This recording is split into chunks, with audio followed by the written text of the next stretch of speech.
pessoal, sou eu, Hélio Costa do Risco Pro. Hoje eu estou aqui para dar uma dica legal pra caramba, que é uma dica sobre como descrever o risco corretamente em seu projeto, na sua vida ou na sua empresa.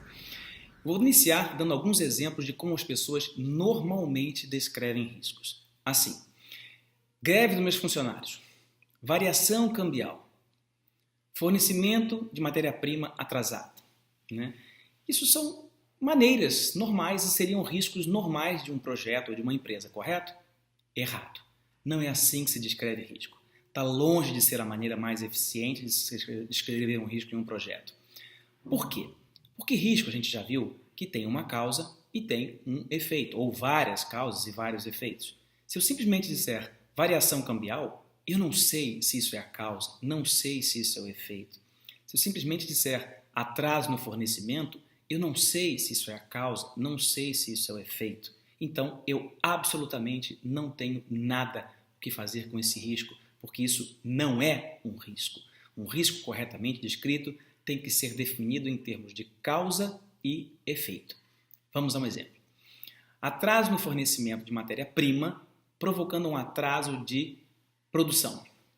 Variação cambial inviabilizando o meu projeto, ou provocando um aumento de custo do meu projeto, ou mesmo uma redução de custo do meu projeto, porque isso pode ser uma oportunidade. Eu posso ter greve de funcionários provocando um atraso no meu cronograma. Assim, eu tenho a descrição do risco de maneira correta, ou seja, uma causa incerta e um efeito. É assim que se descreve um risco. Jamais simplesmente uma das partes, porque fica incompleto, fica ineficiente. Entenderam?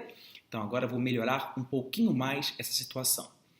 Eu não vou ter que medir o risco daqui a pouquinho, depois que eu terminar a identificação? Sim, depois priorizá-lo, depois respondê-lo.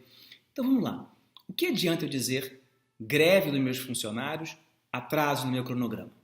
Tudo bem, eu tenho um risco, mas como é que eu meço isso?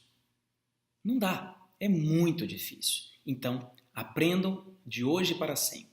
Descrever um risco corretamente exige parâmetros. E o que são esses parâmetros? É uma dica, é um elemento qualquer, um indicador que me ajuda a medir o risco. Como assim? Vamos a um exemplo. Atraso ou greve de 3 dias dos meus funcionários, provocando um atraso de 5 dias no meu cronograma. Agora sim eu tenho um parâmetro, que é a greve de 3 dias e o atraso de 5 dias no meu cronograma.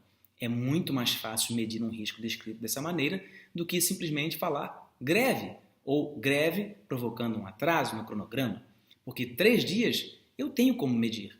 5 dias de impacto no meu cronograma dá para estimar. Agora, atraso é muito vago, não dá para medir, tá certo? Então, eu sempre tenho que dar um parâmetro e tenho que dar um parâmetro na causa e, às vezes, um parâmetro também no efeito. Tranquilo? Mas tem algumas situações que são específicas. Quando? Quando eu não tenho eventos que são contínuos, por exemplo, 3 dias, 4 dias, 5 dias, 6 dias, ou aumento de 10%, 20%, por exemplo, no caso da variação cambial. Quando eu tenho eventos que são determinísticos, binários, eu simplesmente não coloco o parâmetro. Vamos dar um exemplo. Eu posso ter planejado uma viagem e eu preciso emitir um visto, para ir para aquele país. E então não há 2 vistos, 3 vistos ou 10% do visto, não existe isso.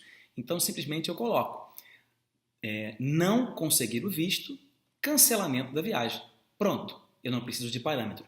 Mas isso é simplesmente quando os eventos, causa ou efeito, ou os dois, são binários determinísticos. Caso contrário, eu sempre precisarei de um parâmetro, seja na causa, seja no efeito ou em 2.